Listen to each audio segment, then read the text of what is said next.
again, a very, very good evening to everyone. And I'm once again back here to explain you about Great Quarantine Plan of Canada. Now, I've been explaining to all my students that despite all the oddities, shackles, deterrences, we have always worked irresistibly.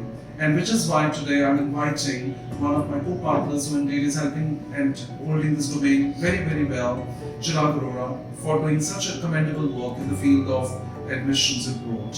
And I have full conviction and credence that he definitely is a very suitable individual to help out all our students internationally for availing the visas right on time. So he would like to give you in-depth description about this new quarantine plan of Canada. Now I know there are a lot of unscrupulous players in the market who indeed are brainwashing people, and a lot of people and a lot of students of ours don't have full clarity when it comes to this specific quarantine plan. So he would like to throw a little light on it and explain in detail what exactly are certain do's and don'ts, and I'm sure you will definitely be able to have full transparency and crystal clarity. So here we go with this quarantine plan. Good afternoon everyone, hi, this is Chirag. So I'm today going to talk about the quarantine plans for Canada. There are certain questions that every student is asking me these days about the quarantine plans in Canada. The very first question is, do we need a negative COVID test report? So the answer says yes. Anybody who's traveling specifically from India to Canada will require a COVID negative report. And the catch is that can only be 72 hours old while you're boarding the flight. So once you board the flight in India, you need to present your COVID negative report in India. As well as once you land in Canada, you will have to show the COVID negative report, only then you will be able to go towards the immigration check. The second question comes that what are the quarantine plans that Canada is offering to the student these days? So the second answer is that once you land in Canada, you will actually have to undergo a COVID test once again. And after the COVID test, you will be actually transported to a government-approved hotels in Canada. So the first question comes is that, will you be able to decide which hotel you want to stay? The answer is no.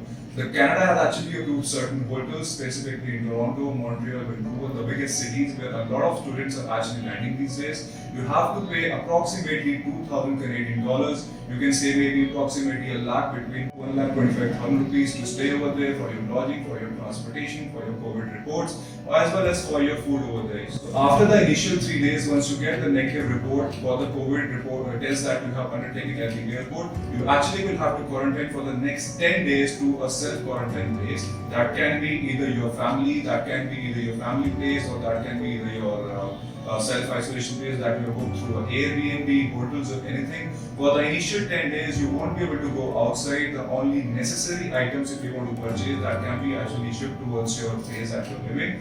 The other question is that, do you need a separate place to stay? The answer is yes. The third question, you need a separate place to stay which actually has your room along with an attached bathroom over there. The fourth question is that, when will you be able to travel Canada, or maybe inside Canada once you're landing over there? When can you travel inside the Canada?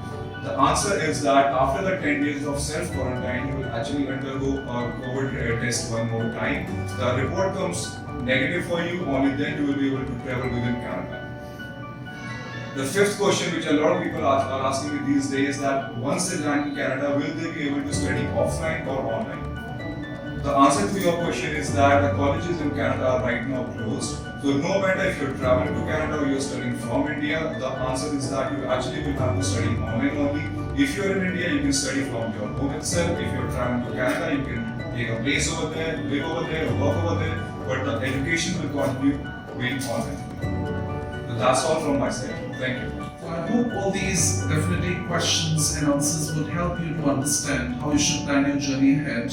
And I must say, it's a glorious destination for you to attain your visa and be able to fly to your dreamland hopefully very soon. So I wish you lots of luck. We all pack up your bags and fly to your dream destinations hopefully very soon and make the most of it. And we are here to create a great resplendent platform where students definitely can expect the most scintillating future. Thank you so much, and feel free to contact us and check out any of the questions you need to know. Thank you so much and have a very, very great time. Thank you.